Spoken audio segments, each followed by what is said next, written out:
Hello guys, hope you are doing well. In this session, I will be talking about the section 2 of chapter 3, which is about the titration and the pH and the titration. We'll be talking about the indicators, the working mechanism of indicator and the appropriate indicator for the appropriate types of the titrations between the acids and bases. First, let us talk about the acid-base indicators and the working mechanism of those indicators, which is important for the purpose of Ministry of Exam. Guys, the acid-base indicator, if you remember in the properties of the acids and bases, we talked about one of the property of the acids and bases is that they change the color of the indicators, means the indicators as added to those solution, they appear in different colors. The indicators are compounds whose colors are what are sensitive for changing pH, guys. The compounds which colors are sensitive to pH. Means what? Means as the pH changes, they appear with different colors in the solutions. So the indicators, acid-base indicators, are those organic compounds, usually they are organic, that they appear with different colors as the pH of the solution changes. The color of indicator changes as the pH of a solution changes. In terms of the type of those compounds, those compounds are either weak acids or the weak bases. So the indicators are what? Are either weak acids or weak bases. Here we have got in our curriculum, in our book, we have got an example of a weak acid indicator and represents the mechanism of working of this indicator in acidic medium, in basic medium. When we add an acid, when we add into a base, what will happen? Guys, simply I will show you if we add an acid to this or a base, this to an acid, to this to a base, what will happen? First of all, let us write the equation, which is HIN represents format the H positive plus IN negative. For those that they may not understand what's the HIN, guys, HIN, suppose it's a weak acid. It works as a weak acid. So it's a weak acid, it's a weak acid indicator. Okay. Guys, when a weak acid ionizes, what will be the product? Of course, hydronium and anion. As example, HF plus H2O will produce what? Hydronium and F negative. This is the same mechanism as the above mechanism. So it's not different than the weak acid's ionization.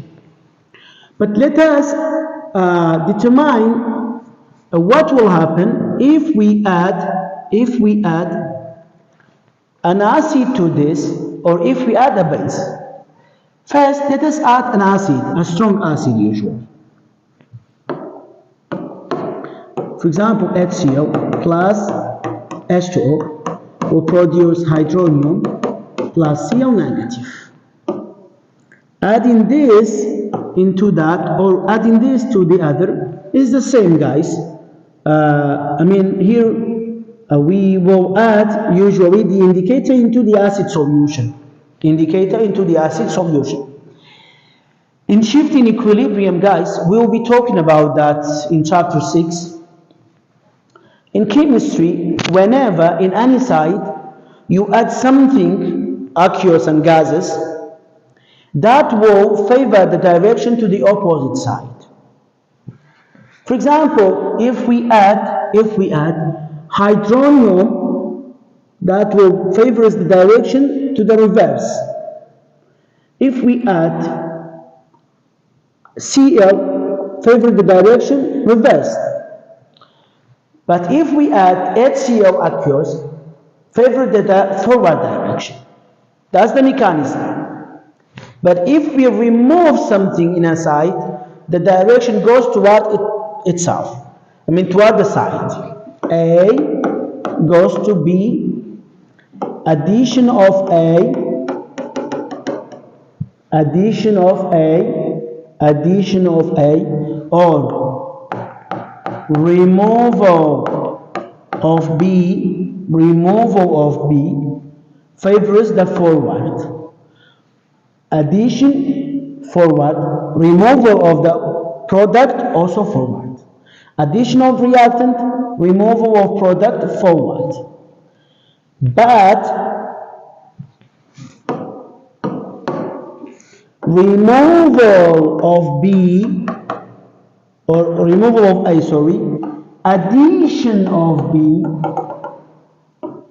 addition of B, addition of product, removal of reactant favors the reverse direction.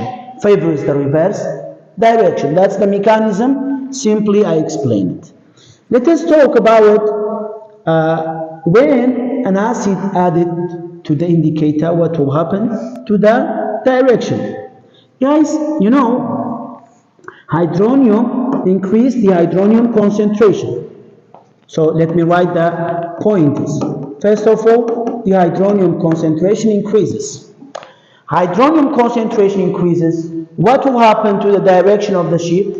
As I told you, the product we added favors toward the reactant side. So reverse favorite. Reverse direction favorite is favorite. Okay. As reverse favorite, what will happen to the concentration of HIN? Concentration of HIN. More HIN will be produced. It increases. What will happen to the ion negative? As this increase, this consumes the ion negative. That's why ion negative concentration reduces. Consumption of the ion due to increasing the hydronium. What will happen to the ionization of HIN? Guys, HIN ionize in the forward direction, but here the reverse favorite, so ionization of HIN reduces. Non-ionized HIN molecule increases. Non-ionized HIN molecule means the concentration of HIN is the same statement. As the HIN will be formed more, HIN is a weak acid, so the color of the indicator changes to red. The medium becomes red as it is given here in this figure. That's how the indicator they work to change the color of the solutions based on what are the solutions. So guys, you have to know in terms of concentrations, in terms of direction, in terms of ionization to answer the questions as an acid added to an indicator or an indicator added to an acid. Let us do the same for a base. Let us do the same for a base. HIN produce H plus IN negative. KOH produce K positive plus hydroxide. Guys, hydroxide tends to react with the H positive, which is the hydronium, to produce what? To produce 2H2O. So as the hydroxide added by the base will consume the hydronium. So what happens to the hydronium concentration in this case? Reduces. As the hydronium concentration reduces, removal of hydronium, that what will happen to the shifting? As we're removing the product, the favored direction will be toward the product side. So the forward becomes favored. Forward favored. As the forward favored, what will happen to the concentration of HIN? Must be consumed to form the H positive, the hydronium. So HIN concentration or non-ionized HIN, the same statement, decreases. What will happen to the ion as HIN ionize? Will produce ion more, so ion negative concentration increases. What will happen to the ionization process of HIN? Ionize in the forward direction, and here the forward is favored, so ionization increases. And as HIN convert to form ion negative, the ion is the symbol of the base of the alkaline solution. So which one becomes dominant? The alkaline, and the color of the solution becomes blue. So simply, guys, these are the statements can be stated when we add an indicator into a basic or an acidic medium. The working mechanism of indicator in both mediums. Here, basic solution shift the equilibrium of litmus to the right. The ionized form ion negative then predominates and the litmus turns blue. But the acidic solution shifts the equilibrium of the indicator to the left, and then an ionized form HIN predominates, and then the color turns red. Simply, guys, summary to those that they may not understand this process. The indicator is acid. The indicator is acid. If we add acid into an acid indicator, so both acids, that will favor what? The reverse direction. And as you know reverse, then others will be known. But if we add a base into acid, the opposite, the forward direction. And if you know the direction, you'll be able to understand or determine the others. So there will be questions in the exam. Adding an acid, what will happen to the ionization concentrations of the indicator, the ions, the direction? As we add the base as well, we answered the questions. Guys, the indicators, they work in a specific range of pHs. Most of those indicators, they have a specific range of pH which they work best in. And that specific range of pH we call as a transition interval. The transition interval is what, guys? Is the range of pH or pH range over which an indicator changes color in.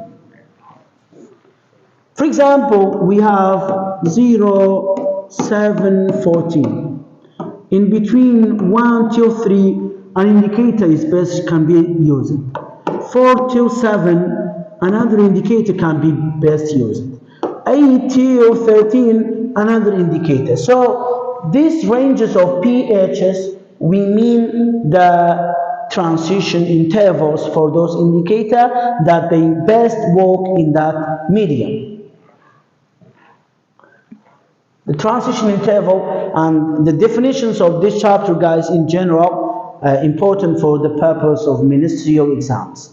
The color depends on the relative amount of HIN ion at a given pH of the solution. So indicator that can change the color of pH lower than 7, such as methyl orange, we'll be talking about this indicator, are simply stronger acids than the other types of indicator. So the methyl orange can be used for ranges of pHs that lower than 7 or becomes the acidic in the acidic medium. But the other indicator like phenolphthalein can be used for the basic solution, the pH higher than 7. We have in general 3 methods to determine the pH of the solutions, guys. The first, we talked about the first method, which is what? Acid-base indicators. The acid-base indicators. The acid-base indicator is not accurate, but it's quick. It's a quick process. The indicator can be used, it's not accurate. The pH paper is fairly accurate. Another method, we'll be talking about the pH paper. And the most accurate one, which can be used, is what? is a pH meter. Let us talk about each of them in detail, guys. Acid-base indicator, as we defined it previously, are compounds whose colors are sensitive for pH, such as methyl orange, phenolphthalein, bromthiol blue, methyl red, and phenol red, and so on. We will be talking about them in the coming pages. There are 6 acid-base indicators. The students are required to memorize the ranges, the transition interval of those indicators, and the types of the titrations that those indicators are used for. Guys, the second type is what is the pH paper. A paper soaked in universal indicator solution is known as a pH paper. What's a universal indicator? A universal indicator. Universal indicator is an indicator, guys, which can be made from mixing of several other indicators. A universal indicator is an indicator that we can produce, or we can make it by mixing the indicators that work in acidic medium, in neutral medium, in basic medium. Mixing those indicators will result an indicator that can be used for almost all types of solutions, regardless to the pH, and that will be a universal indicator. A universal indicator changes to almost all the colors in the rainbow. And this indicator in Kurdish, we use a term we call as a joker. A joker is something that can be used for many purposes.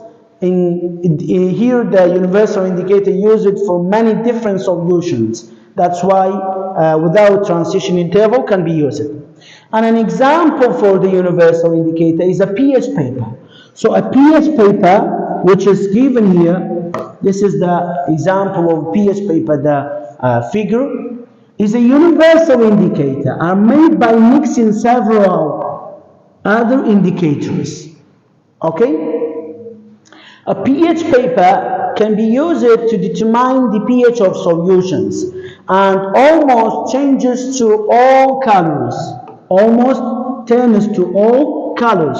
Shown in the figure, guys, of the colors of the rainbow, and it's fairly accurate way of distinguishing the pH of solution. It's fairly accurate. It's intermediate between the acid-base indicator and the pH meter. How the pH paper works, guys? A pH paper has these colors on it. When we immerse the pH paper into any solution, and then the color of one of these colors, the other colors fainted, and one of these colors just appears dominantly over the others, that will represent the pH of that solution is in that range. For example, if it's in green in this pH paper, that means it's almost around 7. But if it's the orange, somehow almost around 3 and 2. If it is dark blue, almost around 13. So by the colors we'll be able to determine the pH, but not accurately. Guys, the difference, we have another type of the paper. The pH paper is different than the litmus paper. Litmus paper. We have to differentiate between the pH paper and litmus paper. The litmus paper is a paper which uses to indicate only acidity, whether a solution is acidic or alkaline, and alkalinity. Changes to red and blue only, to 2 colors. The red is acidic and the blue is alkaline. So unlike the pH paper, which turns to almost all the colors and use it for pH, measuring pH, the litmus paper cannot be used for measuring pH. It does not indicate the pH of solution. It just only determines whether the solution is acidic or basic. By turning to blue, tells you it's basic. Turning to red, it tells you it's what it is, acidic. The third mechanism or the third method of measuring the pH, and the most accurate one, is what is the pH meter. So guys, pH meter is what determines the pH of a solution by measuring the voltage difference between the two electrodes that are placed in the solution. Here, this is the figure of the pH meter. pH meter is a device that uses to measure the pH of solutions. Here we have a tomato solution, guys, a tomato, and the sensor of this pH meter immersed into the tomato solution and then measuring the voltage difference between the electrodes. In this solution, in any solution, guys, we have got hydronium and hydroxide as well. So the two electrodes here which are existing are the hydronium and hydroxide. The cation hydronium, the anion, the hydroxide electrodes. The electrodes, we mean the poles of electric current, the positive and the negative poles. By measuring the differences between these two electrodes, the device is able to measure the difference between them and then transmit the signals to the device to convert these concentrations into the pH of the solution, and then on a digital screen here the pH is provided, which is, for example, here 4.1, and it's very accurate, the most accurate method for determining the pH of the solution. The voltage changes as the hydronium concentration in the solution change. So as the hydronium concentration varied, means hydroxide varied as well. So varying the concentration changes what?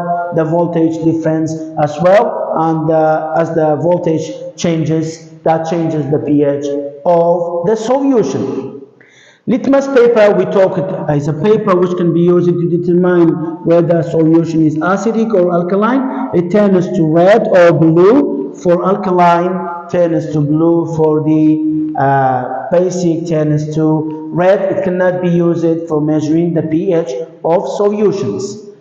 The sequence, we talked in the first section about the sequence of the acidity, guys. The sequence of highest to the lowest acidity, or the lowest pH to the highest pH, follows in this sequence, guys. We have got this sequence to determine the pH of the solutions.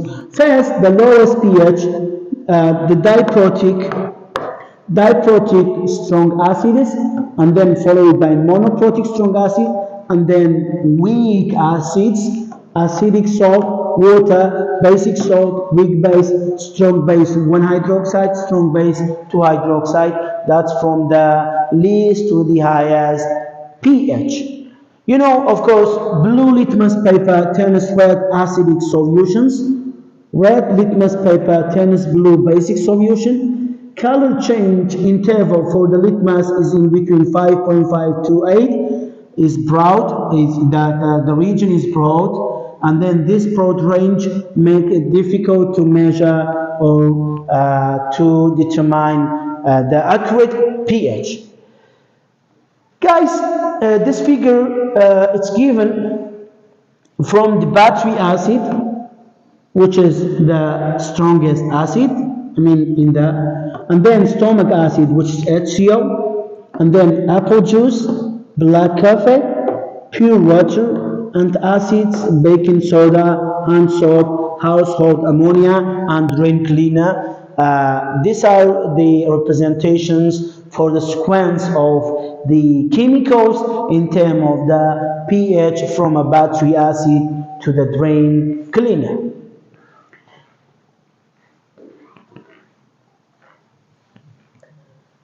We will be talking about this table, which is very important, and you have to somehow memorize the informations in this table. I will tell you to memorize which informations. Guys, in titration, in reaction between the acids and bases, we have got three types of reactions or three titration processes. If both acids and bases are strong acid and strong bases, if one of them is strong, the other is weak, for example, the second one strong acid and weak base, the third one strong base and weak acid. We have got three types of titration. For each three type of those reactions between the acids, we have got two indicators, and each indicator has a transition interval. So what we have to memorize is that the three types of the reactions. For each type, two indicators.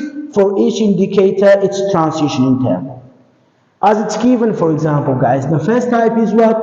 Is in between strong acid and a strong base. For example, HCl and KOH. This is between two strongest. The second type, strong acid, HCl, but weak base, NH3, for example. Weak acid and strong base, the third type, is HF and KOH. These are the three types of titration. For the first type, two strongest, we have got methyl red and bromthiamyl blue. Which one is better? The bromthiamyl blue is a better one. Why? Because its range is almost close to the neutral region, because these two solutions, the neutralization between these two solutions produce a neutral salt and the pH becomes a neutral. The transition interval for each of these must be memorized. 4.4 till 6.2, 6.2 till 7.6 for bromthiamyl blue. For the second one, methyl orange and bromophenol blue, 3.1 till 4.4, 3 till 4.6. Which one is better? The methyl orange is better. Why? Because we have 2 pointers in determining the beta indicator. First, the range must be close to the range of the titration. Second, if both ranges are close, here both ranges are close, 3.1 till 4.4, 3 till 4.6, they are almost close to the acidic solution ranges, because this here we will get an acidic salt. Guys, the second point, the one that has a smaller difference in the range, smaller change, this will be the beta. 4.4 minus 3.1, the range is smaller than the 4.6 minus 3. So here we will get what? 1.3. Here we will get 1.6 in the difference. Which one has the lower difference? That will be the beta 1. How about the last one, which we will get? Here we will get a neutral salt, neutral, acidic salt in this direction, acidic, and then the last basic salt. Weak acid and strong base, phenolphthalein and phenol red, 8 to 10, 6.4 to 8. Which one is almost in the range of the basic? Of course, phenolphthalein, which is a better indicator. So we have to know the types of the titration reactions between the acids and bases, and three types. For each type, two indicators. For every indicator, the transition interval, and know which one is the beta indicator.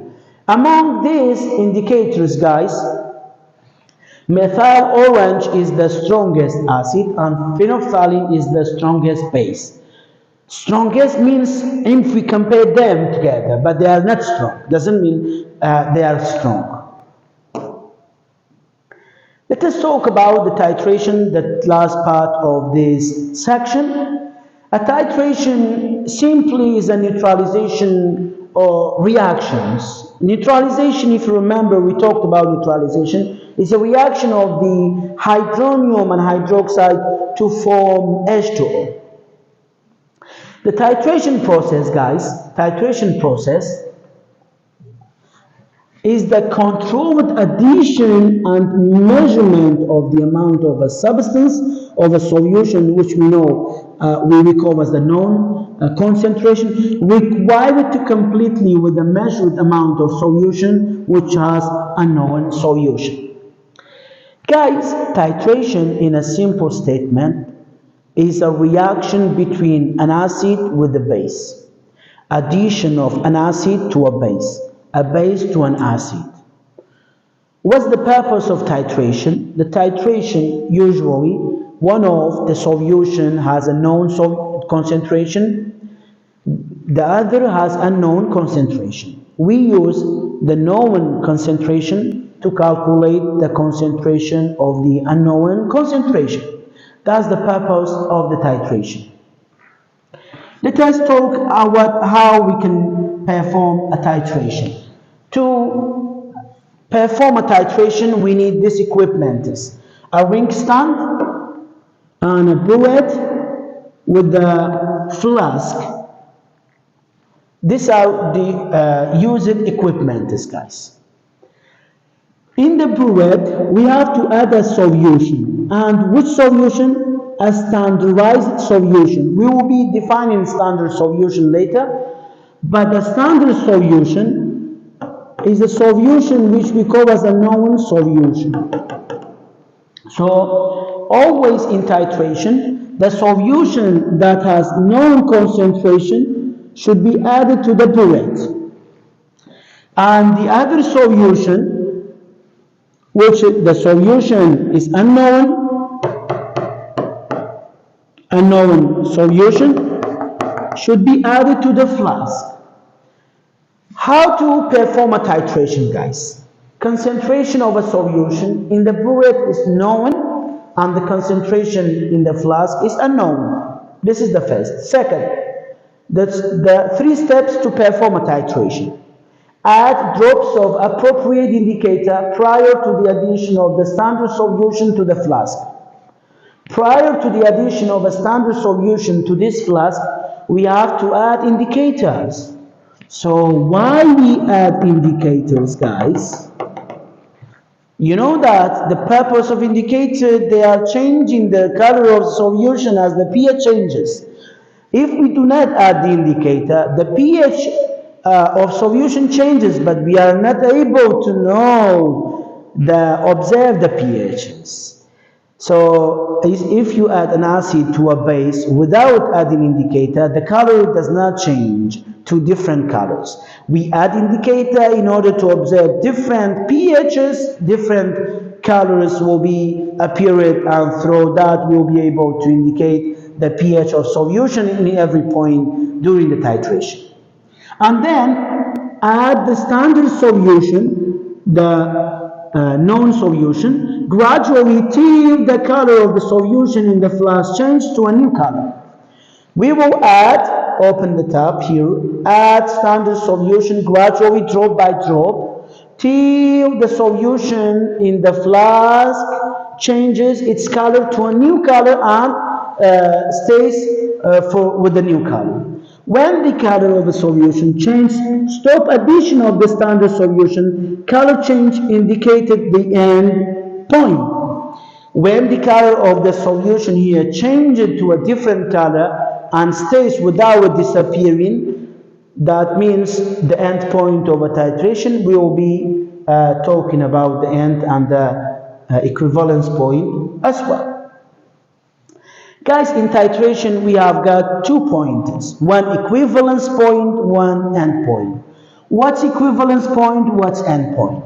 The equivalence point is a point in which 2 solutions used in a titration, the acid and the base, hydronium and hydroxide, are present in chemically equivalent amount, which we call as the equivalence point. In any point during the titration, if the chemical amounts of the acids and bases chemically they becomes equal, that represent what equivalence point. With the equivalence point, we have another point which we call as the end point. End point refers to the end of the titration. So how to know whether the titration ends or not? By changing the color. The point in a titration in which the indicator changes color in. So when the indicator they change color and the color changes to a new color, that represents the end point. As we approach the equivalence point, guys, what will happen to the pH, POH, hydronium and hydroxide? Rapid change in pH, POH, hydronium and hydroxide changes or occurred can be observed. So a rapidly changing of hydronium, hydroxide, pH, POH will be observed as we approach toward the equivalence point. We have three types of titration, guys, and three equivalence points as well. For the titration between strong acid and a strong base, the equivalence point always is 7. Must be in the pH of 7. But for the strong acid and a weak base, which one is strong? The equivalence becomes in the region of that. The strong acid becomes lower than 7. The strong base with acid above 7 will be the equivalence point of that titration. Let us talk about how to represent the titration graphically. How to represent a titration graphically, guys. The graph of a titration, guys, has two lines, a vertical line with the horizontal line. The vertical line here, guys, represents what? The pH. pH of which solution? The burette or the flask? pH of a solution in the flask. The horizontal line represents what? The volume. Volume of what? Of the solution in the burette. So here the volume of a solution in the burette, the pH of a solution in the flask. The start point. I have provided the notice about the start point of the graph. The start point depends on the solution that's in the flask. If a strong acid is in the flask, where should be the possible pH ranges to start? Between 0 till 2 maximum. 0 till 2, not above 2. If it's weak acid, 3 and 4. Or we can say 2 to 4. 3 above 2 till 4. If it's weak base, 8 till 10, guys, will be the region of the starting. If it is strong base, 10 till 14 will be the starting point of the graph. I will be showing how to draw the graphs. In this titration is a titration between a strong acid and a strong base. A strong acid and a strong base. So when the strong acid is in the flask, in this case, the strong acid is in the flask. That's why it starts from 0. Suppose this is, we have got here we get the HCl, for example, and then in the burette NaOH. Okay, this is the first graph. HCl, as we add NaOH to the HCl, what will happen to the pH? Of course, pH elevates. So gradually the pH elevates. There will be a region on the graph, a vertical region, which a rapid change in pH, POH, hydronium hydroxide observed. How? From 4 jumped to 11, without changing the volume in the burette. So guys, That region when the volume unchanged but a rapid change, a jump in the pH observed, the equivalence should be in that region always, the equivalence point.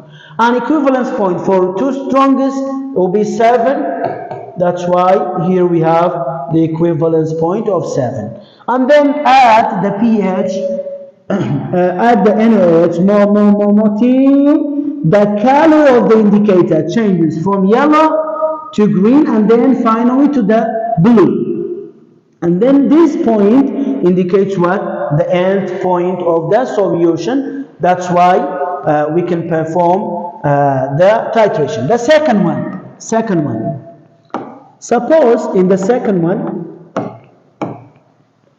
the HCl is a known solution and NaOH is in the flask. Where should be the starting point? 12, 13, 14, like that. Okay, guys. Let me draw by the black. Okay. So you have to reduce to the same equivalence point and then till the end. Here should be the same equivalence point. In the black, the NaOH is in the flask. Here in the red, the HCl is in the flask. Both graphs are true, but when we switch the two solutions position between the flask and the burette. And the indicator that can be used is a what? Is a bromothiamol blue, which the transition interval is in between 6.2 till 7.6. What will be the type of a salt can be formed?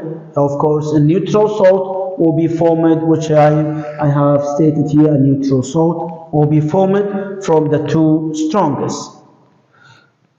The second titration is between strong acid and a weak base. Strong acid and a weak base, or we can say here is a strong base and weak acid, and the coming one is strong acid and weak base. So if we have got a weak acid, here NaOH and here HF, a weak acid in the flask, the starting point should be above 2 till 4. So here you can see the starting point is above 2. So 2, then elevate. The equivalence should be in which region should be above 7, usually 9, 10 in that region. In this case, the equivalence point is where? In the 9. 9 is the equivalence point. Why? Because we have got a strong base with the weak acid they are titrating. And as you can see here, a vertical change, a jumping in the pH observed without changing the volume. And the equivalence point must be above 7. The type of the salt is the basic salt, and the beta indicator is a phenolphthalein, which is 8 till 10. What if, guys, the NaOH is in the flask and HF is in the burette? Let me draw that. NaOH in the flask must be here the starting point and status the same equivalence, and you have to not reduce the pH till 210. Why? Because it's a weak acid. Weak acid will not reduce the pH till below 2 or below 3. That's how we can draw the titration graphs. The last titration is between what? Between the strong acid and a weak base. Guys, if a strong acid is in the burette, from 0 starting point, 0, and then increase, the equivalence point should be below 7. In this case, is almost 5 equivalence point, and then the graph must not elevate to 13, 14 because we have got a weak base, and the type of a salt which will be formed is acidic salt, the equivalence point should be below 7, and a beta indicator is what is methyl orange that can be used. If the weak base is in the burette, is in the flask, sorry guys, just starting point should be here, starting point, but having the same equivalences, in this one HCl is in the flask, here NH3 is in the flask with having the same equivalence point. The pH of equivalence point of a weak acid and a weak base. You may ask why we cannot perform a titration between two weak acid and weak base. Because guys, the pH of the equivalence point of those titration can be any value in between 0 to 14. Because of not having a specific range for their equivalence point, we are not able to perform the titration between those two. Therefore, the color transition of indicator helps us very little in determining the unknown concentration. That's why we do not perform a titration procedure between the two wicks. In this part, we have another type of graphs which there will be two or more than one equivalence points. The equivalence point graphically depends on the number of the proton in the acid, guys. As the acid has got one proton, it has got one equivalence, but two protons, there should be two equivalents, three protons and three equivalents. That's the another type of the graphs. Here, this graph is a representation for one of those examples. It's given in the critical thinking of the chapter review. As you can notice that here we have got two equivalences, and these two equivalents represent that the acid should be diprotic. And in this case, NaOH titrated with the H2SO4. That's why it has got two equivalences. One equivalence almost around 5-6 pH, the other above. Why? As you know that H2SO4, in the first step of ionization, it's strong, but in the second ionization step, it becomes weak. That's why its equivalence point, this is the first ionization step, that's the second ionization step, which for H2SO4 solution. Guys, for the H3PO4, let me draw also the graph for H3PO4, 50, 100 milliliter, 7, and 14. If suppose we have got NaOH and H3PO4, the starting point if H3PO4 is in the flask should be above 2, 2, 3, 4, and then has got three equivalences. Somehow let us the 14 be there. So guys, the first equivalence is here in this case is here, and then second, and then third. The three equivalents represent three steps of ionization, three ionization steps. This is for the first ionization step. This should be like that, guys. The first ionization step, second and the third ionization step. You know, as the ionization step, the number of ionization steps determine the number of equivalences. The first H3PO4, and then it becomes H2PO4 negative, and then HPO4 negative 2. Why? Because as the acid ionizes more, it becomes more weaker, and its equivalence becomes in the alkaline region.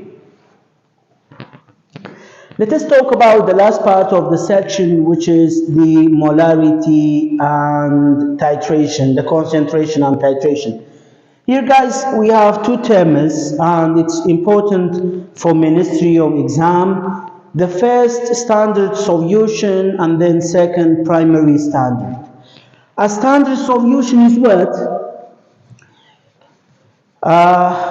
We talked about the two solutions should be present in titration.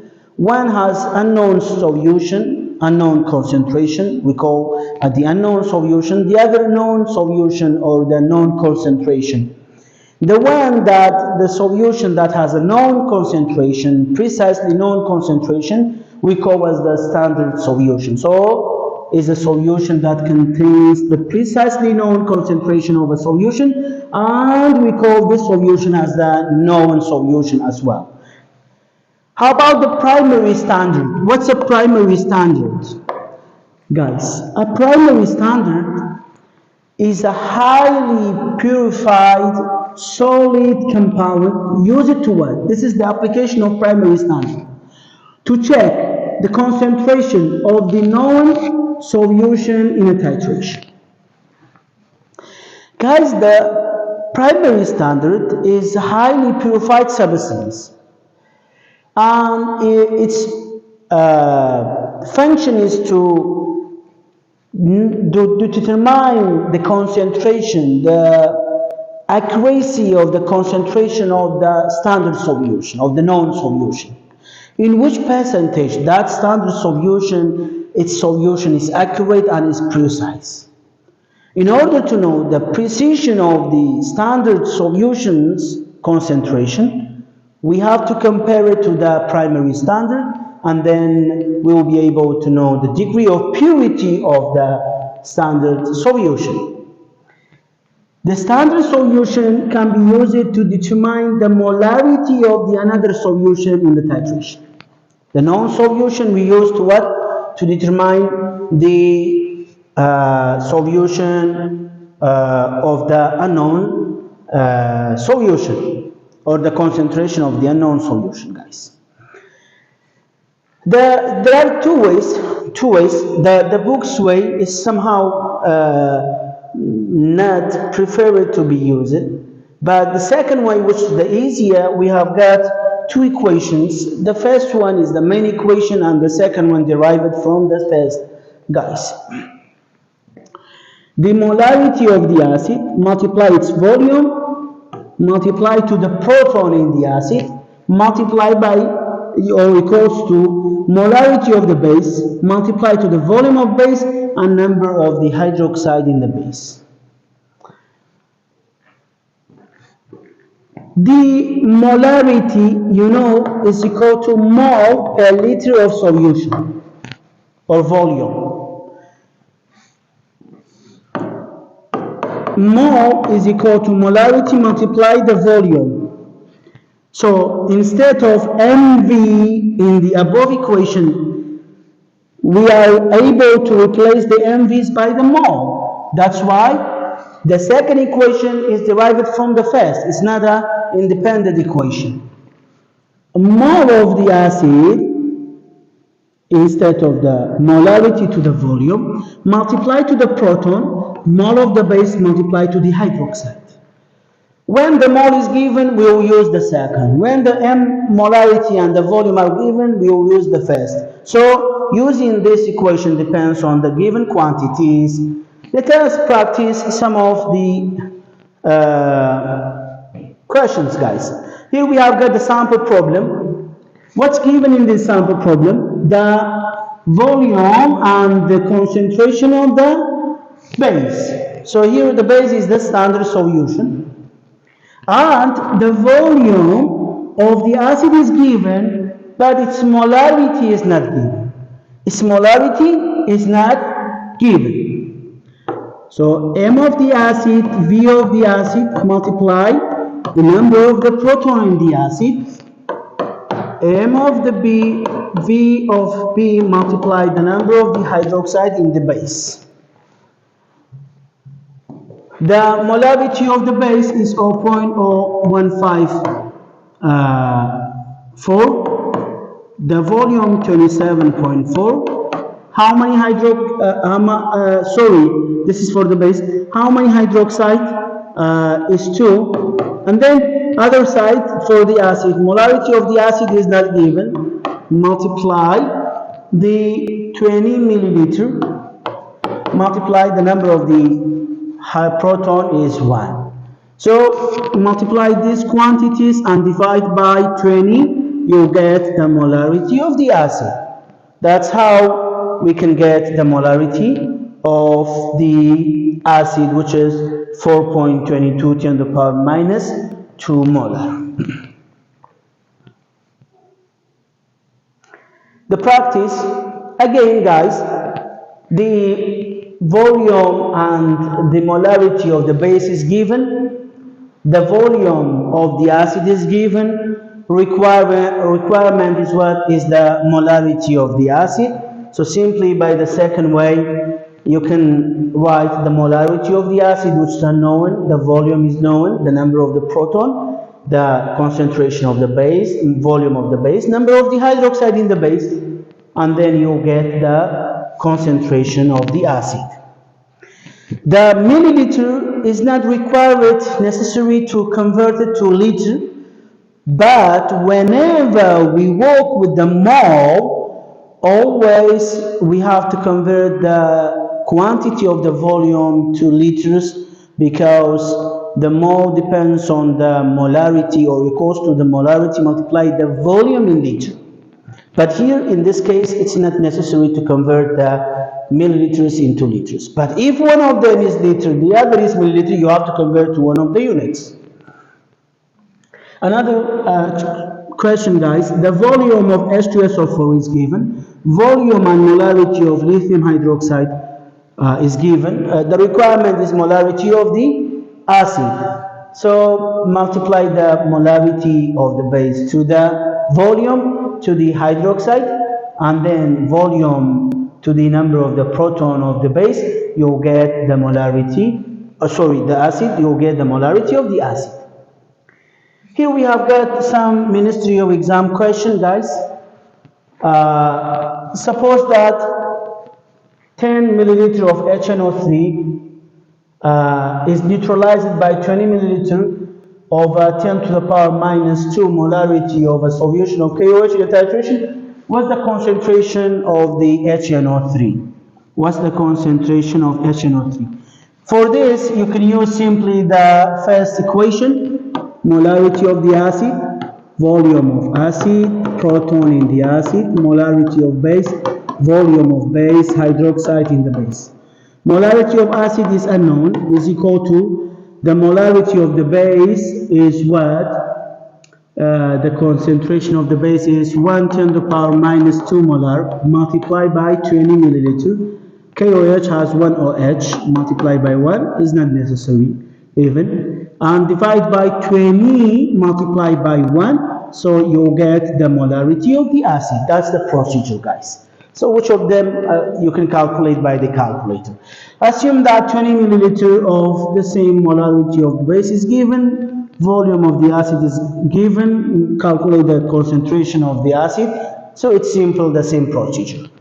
The point at which the two solutions used in the titration are present in chemical equivalence point, equivalence amount, or equivalent amounts is, of course, is what is the equivalence point. A is the correct answer. Suppose that 20 milliliter, the same type of the question, so I will not be solving. Appropriate, or the question stated is not requiring the mathematical solutions, guys. The titration is between calcium hydroxide and hydrochloric acid. The required what? What's the appropriate indicator for this titration? So the indicator is for the two strongest,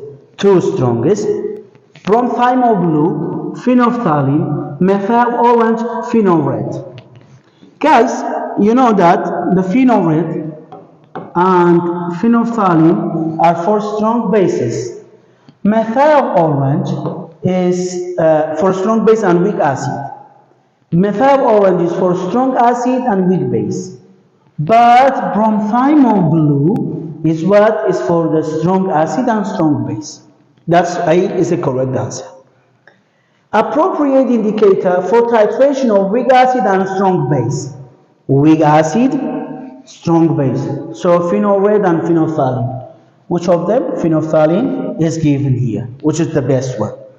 The solution that contains the precisely known concentration of solute is what? Is a standard solution. What's the molarity of KOH when 20 milliliter of molarity of H2SO4 is given and then 10 milliliter of KOH is given? Here the same procedure. The MV of the acid equals the MV of the base. That will be the procedure to solve. Which indicator used in a titration of strong base and weak acid? Strong base, again, phenolphthalein is the correct answer.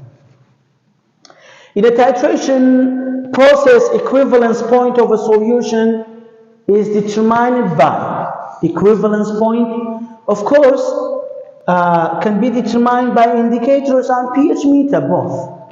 The pH meter and indicator can be used to determine the equivalence point. What's the transition interval of the methyl orange? You know that methyl orange is used for the titration between the strong acids and weak bases. It is 3.1 till 4.4. That's the range of the methyl orange. The pH range over that an indicator changes color is. The range of the pH is a transition interval, so transitional interval is the correct answer. Guys, what's the molarity of a solution? The volume of both is given, the molarity of base is given, so the same procedure. What's the transitional interval of methyl orange? Again, 3.1 till 4.4 is the correct answer. Which of the following is a property of a salt that's formed from the reaction between sulfuric acid and calcium hydroxide? Two strongest. So the salt from two strongest will be neutral. A is the correct answer. How many moles of calcium? This I will be solving this for you guys. How many moles of calcium hydroxide can be neutralized by 0.5 mole of HCl in a titration? So in this case, the second equation is used for mole of acid multiply the proton in the acid equals the mole of base multiply the hydroxide in the base. Hydroxide in the base. The mole of acid is what? 0.5 moles. Multiply how many protons in the base? Acid 1. Mole of the base is unknown. And multiply by how many hydroxide? 2. So the mole of base is equal to what?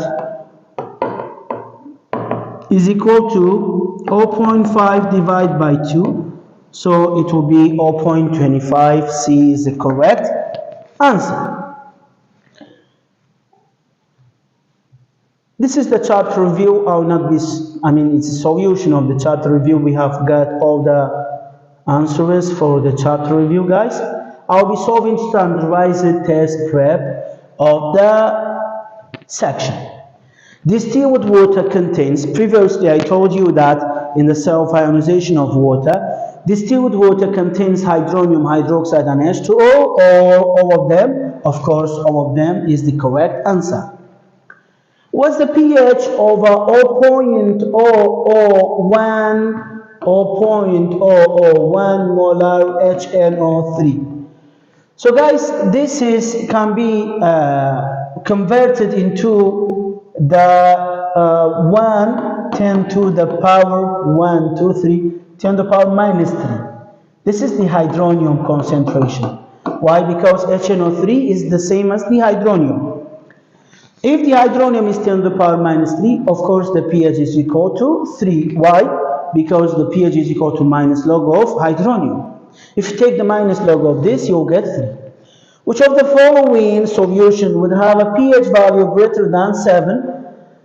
24 10 to the power minus 2 molarity of hydroxide, 2.4, sorry guys, 2.4, it's not appearing clearly.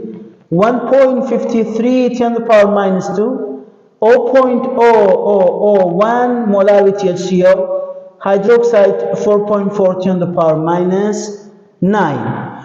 Guys, in this question, the first one, hydroxide is equal to 2.4 10 to the power minus 2. And it's required what? Greater than 7. Means alkaline. Greater than 7, this is basic. Hydroxide greater than 10 to the power minus 7 is alkaline. So A is the correct answer. If the pH of a solution of a strong base is known, which property of the solution can be calculated? If the pH is known, what we can calculate? Molar concentration, yes. Hydroxide, yes. Hydronium, yes. All, so all of them is the correct answer. A neutral aqueous solution has a 7 molarity of hydronium concentration. No, it's not correct. Contain neither hydronium ion nor hydroxide. No, they contains equally. Has an equal number of hydronium and hydroxide ion. Yes, has equal number. So C is the correct answer. Identify the salt that forms when a solution of H2SO4 is titrated with a solution of calcium hydroxide. This was a ministerial exam question, which we have solved. The neutral salt. But here the type of the salt is not given. The name of the salt is the requirement. Of course, calcium sulfate, which is A, is the correct answer. The pH of a solution is 6.32. What's the pOH? Of course, 6.14 minus 6.32, you'll get C, 7.68. The Kw value for water can be affected by dissolving a salt in the solution, change in temperature, changes in the hydroxide ion concentration, the presence of a strong acid. Guys, the Kw we said only affected by temperature, so B is the correct answer. Which of the following, which of the pH levels listed below is the most acidic? Most acidic, the least pH. So among them, 1, 5, 9, 13, 1A is the correct answer. Here we have got beyond all limits. It's I have combined both chapter 1 and chapter 2 in 50 questions. We will be solving, let us solve those questions as quick as possible, guys.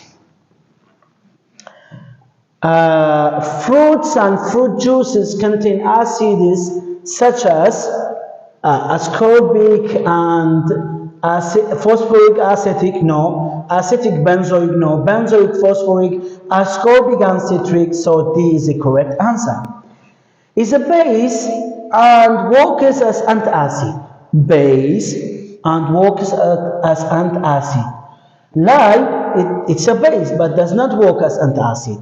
Milk of magnesia is a base and works as antacid. Sodium hydrogen carbonate or sodium bicarbonate, yes, so B and C is the correct answer. They both work as antacid.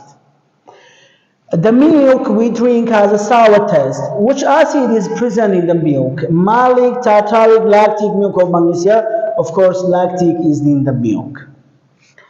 Is not a property of acids. Which of the following? Aqueous solution tastes sour is a property. Reacts with active nonmetals and produce hydrogen gas. No, it's not a property of acids. They react with active metals, not nonmetals. So B is the correct answer. Oxyacids are a class of binary, pseudo-binary oxyanion ternary acids. They belongs to the oxyanions. The ternary acids. D is the correct answer. Use it as dehydrating agent, water removing agent. Of course, sulfuric acid, use it as dehydrating agent. Use it in fertilization, sulfuric, phosphoric, hydrochloric, A and B. Guys, both sulfuric and phosphoric A and B, they are used in fertilization, so D is the correct answer. The stomach acid is what? Is hydrochloric acid. C is the correct answer. Question number 9. Phosphorus, along with the is blank and blank, is essential for plant and animal. Nitrogen and sodium, sodium and potassium, potassium and nitrogen, nitrogen and calcium. Along the potassium and nitrogen is the correct answer. Concentrated of choric muriatic acid. This is eliminated in the Kurdish book. That's why we do not, it's not necessary to be known. I have provided just for the secondary name of that acid. Muriatic acid, guys, is the hydrochloric acid. Used as fungicide. So the fungicide, acetic acid is used as the fungicide. Aqueous solution of which of the following feels slippery? NaCl, NH3, HF, Na2SO4, of course, NH3. Why? Because it's a base. Dissolving in water to be stable, nitric acid. This is the property of nitric acid. C. Hydrogen ion in aqueous solution best represents as H3O positive. Organic acids which contain the acidic which group are generally weak acids. Of course, the hydroxyl group, carboxyl group, COOH, B and C. Those that they have the carboxyl group, which is COOH, B and C, D is the correct answer. They are weak acids. Has one acidic hydrogen, CS3COO negative, acetic acid, phosphoric carbonic acetic acid. B is the correct answer. Which of the following is a weak base? Aniline, codeine, C18H21, NO3, which is codeine, the formula O, all of them, of course. The strength of the bases depends on what? The number of the hydroxide in undissolved base? No. The extent in which it produces hydronium? No. The extent in which it produces hydroxide? Yes. C is the correct answer. The hydroxide of most elements are insoluble as gelatinous precipitate of what? Most P block, S block, D block, D block. Guys, D block is the correct answer. So A and B cancelled, should be cancelled. D and C, the D block elements, which one has a gelatinous precipitate? Of course, copper hydroxide. So C is the correct answer.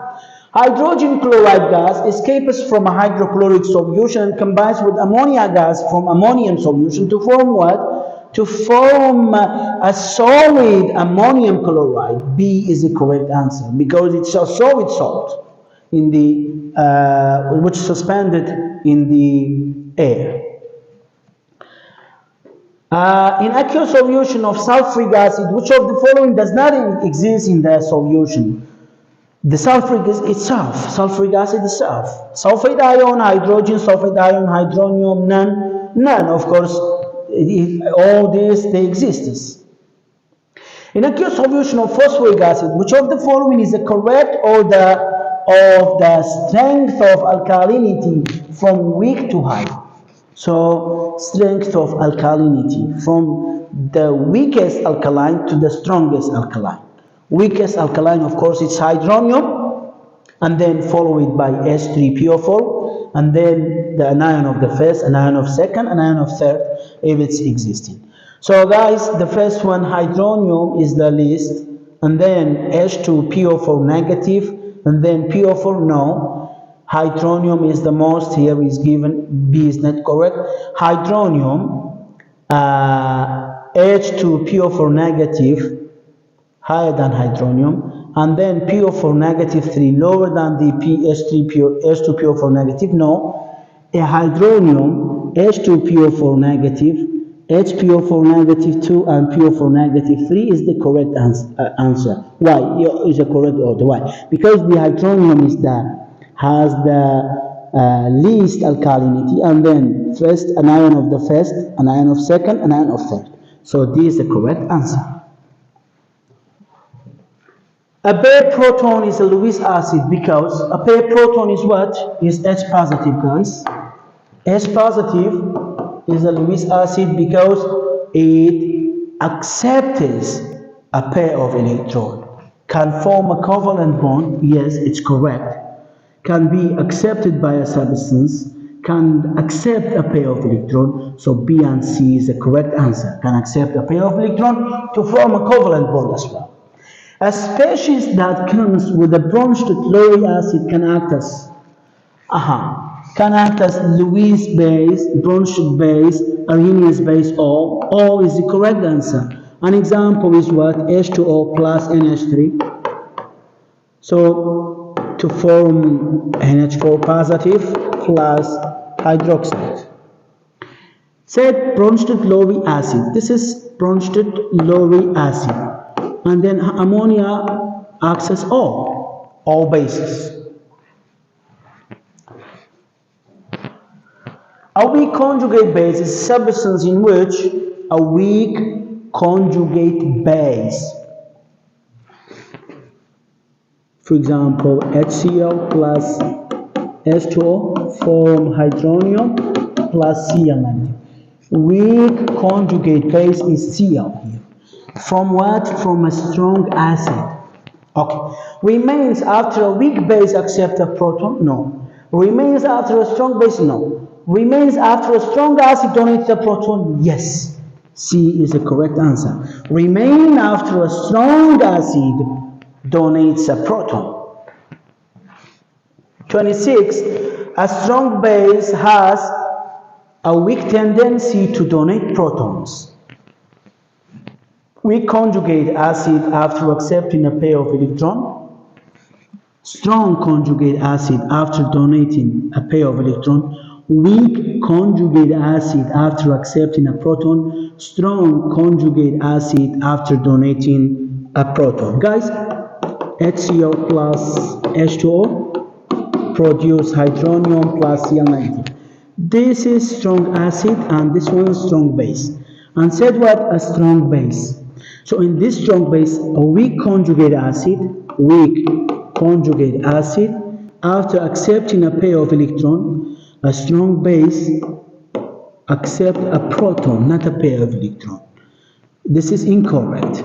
A strong conjugate acid is incorrect. A strong weak conjugate acid. Weak conjugate acid after accepting a proton, yes, this is correct. After accepting a proton, it will produce a weak conjugate acid. A proton transfer reaction favors the production of the weaker acid and the weaker bases. Weaker acids and weaker base, B is the correct answer. Has strongest conjugate base. Has, not itself. One of the following has strongest conjugate base. The conjugate base of hydronium is H2O. The I negative is the conjugate base, so itself comes from HCl or HI. Hydride comes from H2, and H2 is the H negative. So which of them has the strongest conjugate base? H2 has the strongest conjugate base. Why? Because hydride is the strongest conjugate base, H2 is the weakest acid in the procedure. So H2 is the correct answer, which has a strong conjugate base. Calcium hydride reacts vigorously with water to produce a hydrogen gas. Which of the following has a stronger acid in the solution? Of course, H2O. We solved this before.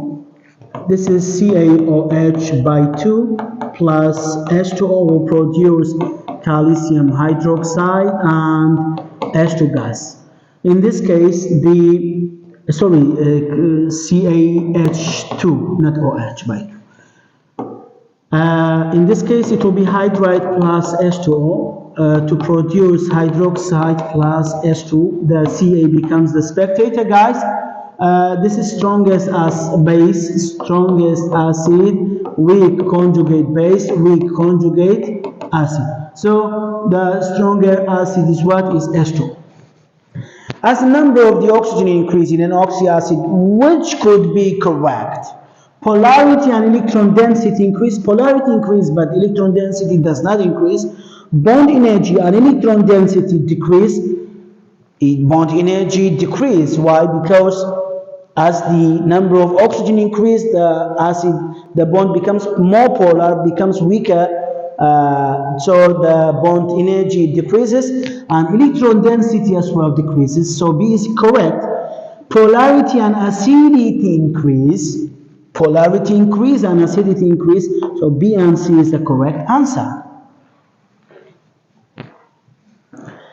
When acetic acid is acidic, why acetic acid is acidic and ethanol is essentially neutral? While they do have the same composition, having hydroxyl group in acetic acid? No, both they have hydroxyl group. Having second hydrogen atom on the carbon? No, not hydrogen. Having second oxygen atom on the carbon of the acetic acid? Yes, C is the correct answer. Which of the following is a gas which can react with water and form acidic solution? Gas reacts for the acidic way. Sulfur dioxide, carbon dioxide, sulfur trioxide, nitrogen dioxide, nitrogen monoxide, and nitrogen dioxide. All of them, guys, is the correct answer. As temperature increases, hydronium concentration increases, hydroxide decrease, no. Ionization constant of water increases, ion C is the correct answer. In acidic solution, pH lower than pOH, yes. Hydronium more than 10 to the power minus 7, yes. Hydroxide less than 10 to the power minus 7, yes. So all of them is correct. In basic solution, pH lower than pOH, no. Hydroxide less than 10 to the power minus 7, no. More than. Hydronium more than 10 to the power minus 7, no. None of them is correct. In aqueous solution of which of the following pH is equal to pOH? It should be neutral. Sodium phosphate, Na3PO4, ammonium cyanide, NH4CN, ammonium chloride, NH4Cl, lithium sulfate, Li2SO4. This salt is what is basic, so it's not. The salt must be neutral. This is cannot be determined. It can be acid base because from 2 weeks. NH4Cl is acidic salt, so it's not also. Li2SO4 is neutral because it comes from 2 strong, so D is the correct answer. Reaction of dry ice with water, we talked about this. CO2 with H2O will produce H2CO3. Acid, increase hydrogen. Increase hydroxide and pH? No. Decrease hydroxide and pH? Yes. Increase hydronium and pOH? Yes. B and C is correct. Reaction of sodium peroxide with water, which produce sodium hydroxide and H2 and O2. Sorry, guys. Change color of indicator to blue. Yes, is basic. Increase hydroxide and pH. Yes. Decrease hydronium and pOH. Yes. So all of them is true. As concentration of hydronium, what will happen? The solution becomes more acidic. Hydronium increases. So the first is what is increases. Decrease, cancel with, decrease, cancel with. Increase and increase. B and C. Okay, increase. And pH decreases because as the hydronium increase, pH decrease and increase. So B is the correct answer. As concentration of hydronium decreases, becomes more basic and the pH increases. B is the correct answer. Question number 40, pH for solution of weak acids and bases cannot be calculated because weak acids and bases are weak electrolyte. Is correct. Weak acids and bases completely ionized? No. Weak acids and bases are partially ionized compound. A and C is correct answer because both, they cannot completely ionized. In a titration process of which of the following results an equivalence point of pH is equal to 4. pH of 4 should be a strong acid with a weak base. Nitric acid, sodium hydroxide, no. Hydrofluoric acid, no. Hydrocyanic acid, no. Sulfuric acid and copper hydroxide, yes, because copper hydroxide is weak base and sulfuric acid is a strong acid.